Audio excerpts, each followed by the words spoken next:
Hello guys. Welcome to my YouTube channel. आज मैं NCERT का कुछ निचोड़ लेकर आया हूँ ईबीएस का। इसमें कुछ मुख्य मुख्य बिंदु हैं जो एग्जाम में डायरेक्टली क्वेश्चन बनाकर पूछ ली जाती है। तो मैं इनको पढ़ता जाऊंगा और आप इनको नोट डाउन करते जाइए और चाहे तो आप इनका स्क्रीनशॉट ले सकते हैं। आइए शुरू करते हैं। चींटियां, मच्छर और रेशम का कीड़ा, इनके बारे में पढ़ते हैं। तो ये चींटियां होती हैं, तो चींटियां जब चलती हैं तो चलते समय जमीन पर एक विशेष प्रकार का रसायन फेरोमोन्स छोड़ती है। ठीक है। और पीछे आने वाली चींटी इसकी गंध सूंघकर रास्ता ढूंढ लेती है। सामाजिक विभाजन, चींटियों का समाज पूरी तरह अनुशासित होता है। रानी चींटी रानी चींटी केवल अंडे देने का कार्य करती हैं। सैनिक चींटी जो रहती हैं वो बिल की सुरक्षा करने में ध्यान देने का काम करती हैं। जबकि मजदूर चींटी जो रहती हैं वो भोजन खोजकर बिल तक लाती हैं। तो चींटियों के कितने प्रकार हो गए? सबसे पहले एक रानी चींटी हो गई, फिर एक सैनिक चींटी हो गई, फिर एक मजदूर चींटी हो गई। रानी चींटी का क्या काम क्या है? अंडे देने का।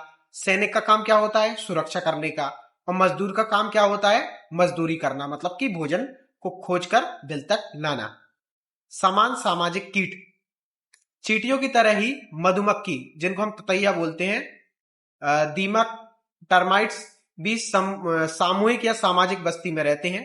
यह सीटेट में बार बार दोहराया गया है। तो समान या सामाजिक कीट, तो चींटियों की तरह मधुमक्खी, ततैया और दीमक को सामूहिक या सामाजिक बस्तियों में रहने वाला कीट कहते हैं। रेशम का कीड़ा, इस बार मुझे लग रहा है इससे क्वेश्चन आपका जरूर बनेगा। तो जो रेशम का कीड़ा होता है, यह कीट अपनी मादा को उसकी विशेष गंध से कई किलोमीटर दूर से भी उसको आसानी से पहचान लेता है। तो जो रेशम का कीड़ा रहता है, सिल्क वॉर्म जो रहता है, यह कीट अपनी मादा को उसकी विशेष गंध के माध्यम से कई किलोमीटर से दूर आसानी से पहचान लेता है। मच्छर के बारे में पढ़ते हैं। मच्छर मनुष्य के शरीर में उसके पैर के तलवों की गर्मी और शरीर की विशिष्ट गंध से अंधेरे में उसे ढूंढ लेते हैं। तो मॉस्किटोज जो रहते हैं, जो मच्छर रहते हैं, मनुष्य के शरीर को कैसे ढूंढते हैं? उसके पैर के तलवों की गर्मी से, पैर के तलवों की गर्मी से और शरीर की विशिष्ट गंध से अंधेरे में ढूंढ लेते हैं। सोचिए आप, इंसान की गंध से और पैर के तलवों की गर्मी से मच्छर इंसान को ढूंढ लेते हैं। ठीक है, अंधेरे में भी ढूंढ लेते हैं, सोचिए आप। मच्छर पानी में अंडे देते हैं। जो ठहरा हुआ पानी होता है उसमें मलेरिया के मच्छरों के प्रजनन को रोकने के लिए पानी पर क्या करते हैं? तेल या फिर केरोसिन छिड़काव होता है। इससे पानी का पृष्ठ जो तनाव रहता है, सरफेस टेंशन होता है, वो कम हो जाता है और ऑक्सीजन की आपूर्ति रुक जाती है, जिससे मच्छर के लार्वे मर जाते हैं। स्लॉथ के बारे में हो सकता है इस बार आपसे एग्जाम में पूछा जाए। तो स्लॉथ जो है विश्व का सबसे आलसी जीव होता है। विश्व का सबसे आलसी जीव कौन होता है? स्लॉथ होता है। तो स्लॉथ देखने में कैसा होता है? बिल्कुल भालू की तरह लगता है, परंतु भालू प्रजाति का जीव नहीं है। शयन अवधि, यह जीव दिन में लगभग 17 घंटे शाखाओं पर उल्टा लटक कर सोता है। यह अपने जीवन काल में, इसकी जो गतिशीलता होती है, स्लॉथ का जो कुल जीवन काल होता है वो लगभग 40 वर्ष का होता है। और ये अपने पूरे जीवन काल में कम से कम मात्र 7 से 8 बार, कुल 7 से 8 बार ही पेड़ों पर ही निवास बदल पाता है। पेड़ पर निवास करता है और मात्र 7 से 8 बार ही अपने जो पेड़ का निवास रहता है वो बदलता है।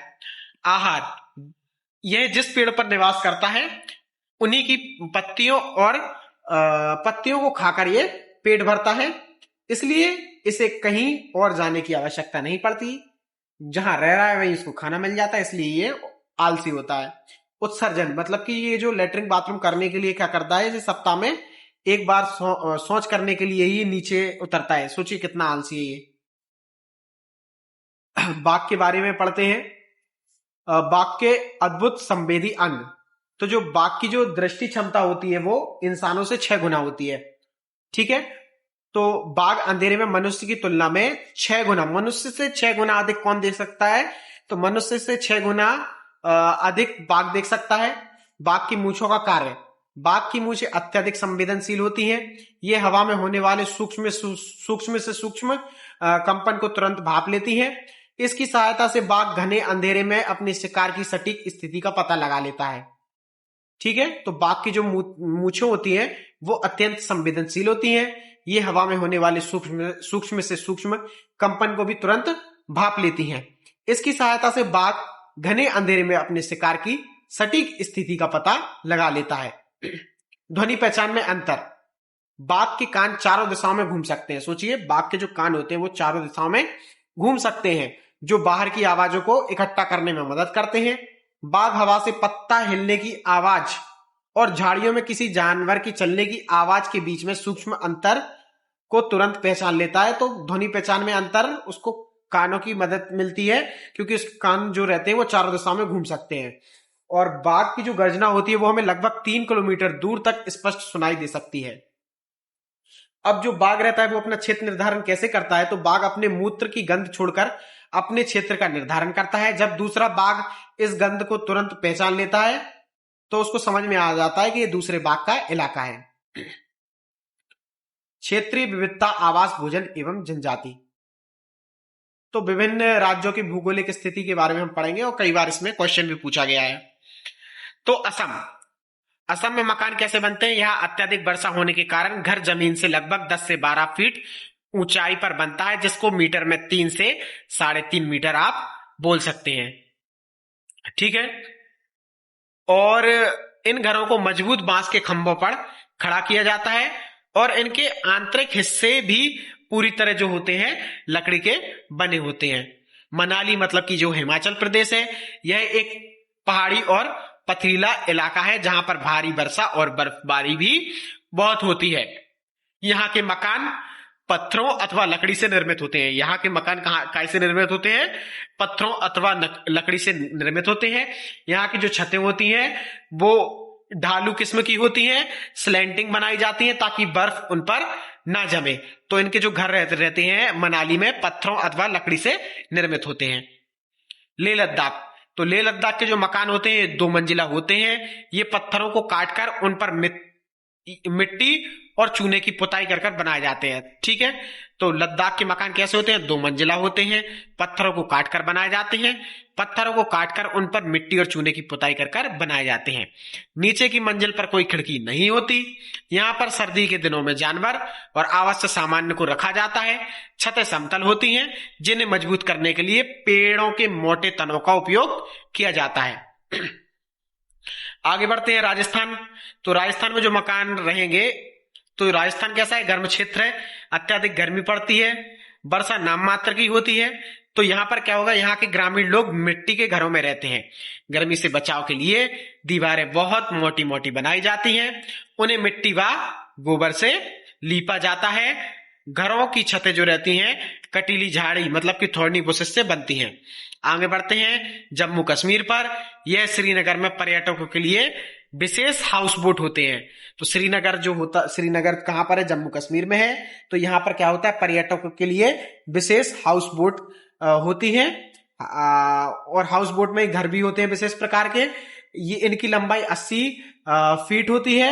इन पर लकड़ी की सुंदर नक्काशी होती है, जिसको हम खत्म बंद बोलते हैं। इसके अलावा स्थानीय लोग डोंगा नामक नाव नुमा घरों में रहते हैं। डोंगा नामक नाव नुमा घरों में कौन रहते हैं? जम्मू कश्मीर के लोग। इसके अलावा भी वैश्विक एवं क्षेत्रीय पकवान। हांगकांग, यहाँ के लोगों को सबसे पसंदीदा पकवान लिंग हू फेन है, जो कि वास्तविक सांप के मांस से बना रहता है। केरल में किसी भी कड़ी के साथ उबला हुआ टेपियोका, जिसको हिंदी में शकरकंद बोलते हैं या फिर शकला जिसको हम बोलते हैं, वो होता है। खाना सबसे ज्यादा पसंद किया जाता है टेपियोका। टेपियोका एक प्रकार का कंदमूल जड़ है जो जमीन के नीचे उगाई जाती है। इसे काप्पा भी कहते हैं। केरल के लोग अपने आंगन में नारियल के पेड़ भी उगाते हैं। जो केरल के लोग रहते हैं अपने आंगन में किस चीज का पेड़ उगाते हैं? तो नारियल का पेड़ उगाते हैं। और टेपियोका को किसके साथ खाना पसंद करते हैं? कड़ी के साथ खाना पसंद करते हैं केरल के लोग। गोवा बनाम कश्मीर मछली का अंतर। तो दोनों जगह मछली खाई जाती है। फर्क इतना है कि कश्मीर जो ठंडा इलाका है तो ठंडाई की वजह से जो सरसों का तेल जो गर्म होता है, इसलिए मछली मछली जो बनती है सरसों के तेल में बनती है कश्मीर में, जबकि गोवा में नारियल के तेल में बनती है। गुजरात के मुख्य खाद्य पदार्थ हैं ढोकला, चटनी, लेमन राइस, नींबू वाले चावल भी गुजरात के लिए गुजरात में फेमस है। और मिठाई, सर्दियों में यहाँ एक विशेष पकवान भी बनाया जाता है जिसको उंधियू बोलते हैं। आपने तारक मेहता के उल्टा चश्मा में देखा होगा कई बार उंधियू खाते हुए, तो उंधियू गुजरात से आप इस तरह रिलेट कर सकते हैं कि सर्दियों में गुजरात में विशेष पकवान बनता है जिसको उंधियू बोलते हैं। इसमें सब्जियों के मसाले के साथ एक मटके में भरकर मटके का मुंह बंद करके उसे अंगारों पर उल्टा रखकर पकाया जाता है। तो उंधियू कैसा बनता है? तो उंधियू में क्या करते हैं, एक मटका रहेगा, मटके का मुंह बंद कर देंगे और उसे अंगारों पर उल्टा रखकर पकाया जाता है। तो गुजराती में उंधियू का अर्थ होता है उल्टा, उल्टा होता है। उंधियू का मतलब क्या होता है गुजराती में? उल्टा। मतलब जो मटका रहेगा, मटके का मुंह बंद कर कर अंगारों में उसको उल्टा रख देंगे और उल्टा रखकर उसको पकाएंगे, वो उसी को उंधियू बोलते हैं। और उंधियू का मतलब गुजराती में उल्टा होता है।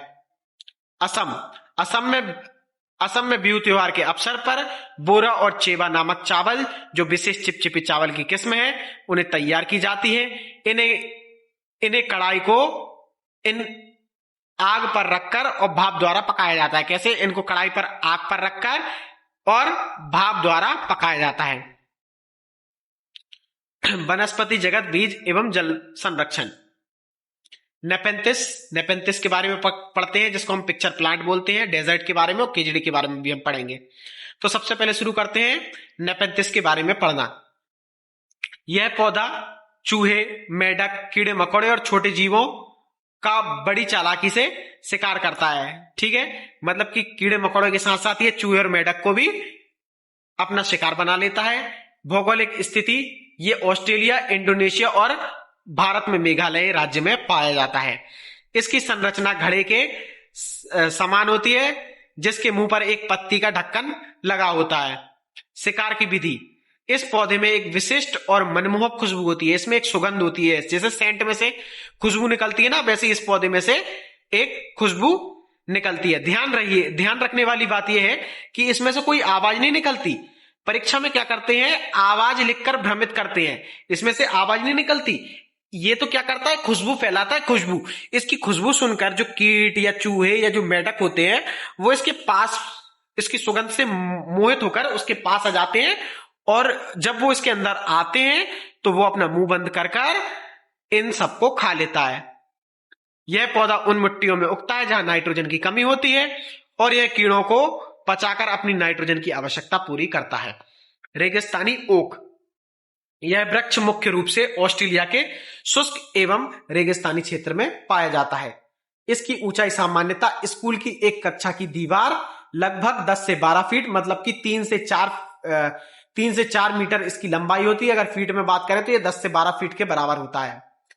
जड़ों की विशेषताएं, इसकी जो जड़ होती है, मतलब आप ये समझ लीजिए जैसे कि 30 पेड़ है, 30 पेड़ की लंबाई बराबर, जो इसकी 30 पेड़ों की लंबाई रहेगी उतनी इसकी जो जड़ें हो जमीन के अंदर होती हैं।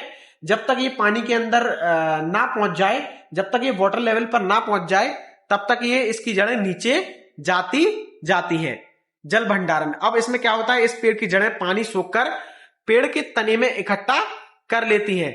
जब कभी स्थानीय लोग संकट में होते हैं तो वो इसमें एक छेद कर पाइप की मदद से या चाकू की मदद से साफ पानी निकालकर पी लेते हैं। खेजड़ी वृक्ष, यह भारत के राजस्थान के शुष्क एवं रेगिस्तानी इलाकों में बहुआयात में पाया जाने वाला एक अत्यंत उपयोगी वृक्ष है। इसे जीवित रहने के लिए बहुत कम पानी की आवश्यकता होती है। उपयोगिता, इस पेड़ की छाल, मतलब कि इंग्लिश में बोलते हैं बार्क, का उपयोग विभिन्न प्रकार की पारंपरिक दवाई बनाने में किया जाता है। इसकी फलियां जो रहती हैं वो स्वादिष्ट सब्जी बनाने में इसका उपयोग होता है और इसकी पत्तियों को वहां के स्थानीय जानवर खाते हैं। सबसे इंपॉर्टेंट बात यह है कि ये खेजड़ी के वृक्ष की जो लकड़ी होती है उसमें कभी कीड़ा नहीं लगता। ऐतिहासिक महत्व, राजस्थान के जोधपुर जिले के खेजड़ी गांव में पेड़ों को कटने से बचाने के लिए अमृता देवी बिश्नोई के नेतृत्व में बिश्नोई समाज के 363 लोगों ने चिपको आंदोलन की तरह अपने प्राणों की आहुति दी थी। भारत सरकार ने इनके सम्मान में अमृता देवी बिश्नोई वन्य जीव संरक्षण पुरस्कार देती है। तो राजस्थान का इतिहास भी रहा है कि राजस्थान के जोधपुर जिले में खेजड़ली गांव में पेड़ों को काटने से बचाने के लिए अमृता देवी ने क्या किया था, नेतृत्व किया था। बिश्नोई समाज की थी। यहां पर 363 लोगों ने चिपको आंदोलन की तरह अपने प्राणों की आहुति दी थी और इसको राजस्थान का चिपको मूवमेंट भी बोलते हैं।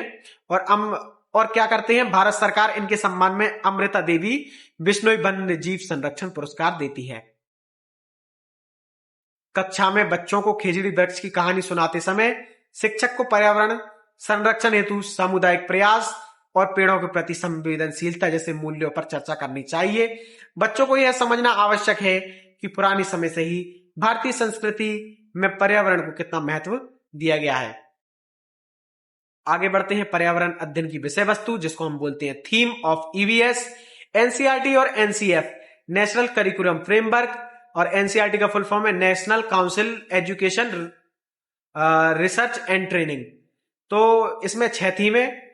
मुख्य जो 6 थीम है वो है परिवार और मित्र, दूसरी है भोजन, तीसरी है आश्रय या आवास, इंग्लिश में शेल्टर बोलते हैं, चौथा है जल या पानी, पांचवी है यात्रा, छठवीं है चीजों को हम कैसे बनाते हैं।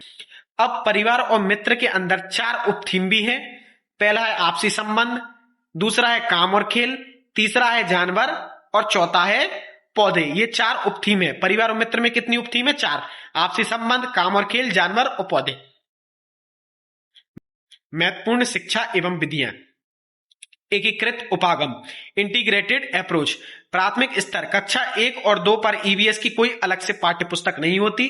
बार बार एग्जाम में पूछा गया है कि किस क्लास से पाठ्य पुस्तक शुरू होती है प्राथमिक स्तर पर, तो कक्षा 3 से शुरू होती है। कक्षा 1 और 2 में ईवीएस की कोई पाठ्य पुस्तक नहीं होती। वहां पर्यावरण के संप्रत्यय मतलब कि जो कॉन्सेप्ट रहेंगे उनको भाषा, लैंग्वेज मतलब कि जो लैंग्वेज रहेगी, जो भाषा रहेगी, और गणित के माध्यम से एकीकृत रूप में पढ़ाया जाता है। कक्षा 3 से 5 में ईवीएस के अंतर्गत विज्ञान, सामाजिक विज्ञान और पर्यावरण शिक्षा को एक साथ मिलाकर पढ़ाया जाता है। आगे बढ़ते हैं बाल केंद्रित शिक्षा। पर्यावरण शिक्षा में कभी भी बच्चों को परिभाषाएं, अमूर्त संप्रत्यय मतलब कि जो अमूर्त कॉन्सेप्ट है, जिसको बोलते हैं इमेजिनरी कॉन्सेप्ट या रटने के लिए प्रोत्साहित नहीं करते। शिक्षण हमेशा खोज आधारित और गतिविधि आधारित होता है। क्षेत्र भ्रमण, यह ईवीएस शिक्षण की सबसे प्रभावी विधि मानी जाती है। इसमें बच्चों को वास्तविक दुनिया से जुड़ने, अवलोकन मतलब कि ऑब्जर्वेशन और प्राथमिक आंकड़े एकत्रित करने का प्रत्यक्ष अनुभव प्राप्त होता है। मूल्यांकन, ईवीएस में बच्चों का मूल्यांकन के लिए केवल पेन पेपर टेस्ट उपयुक्त नहीं है। शिक्षक को पोर्टफोलियो,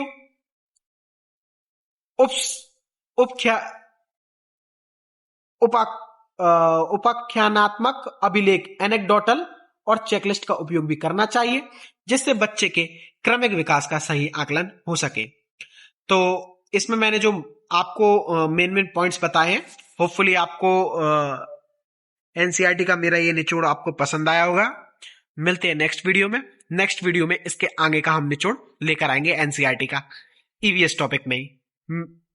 तो मिलते हैं नेक्स्ट वीडियो में गाइस, थैंक यू।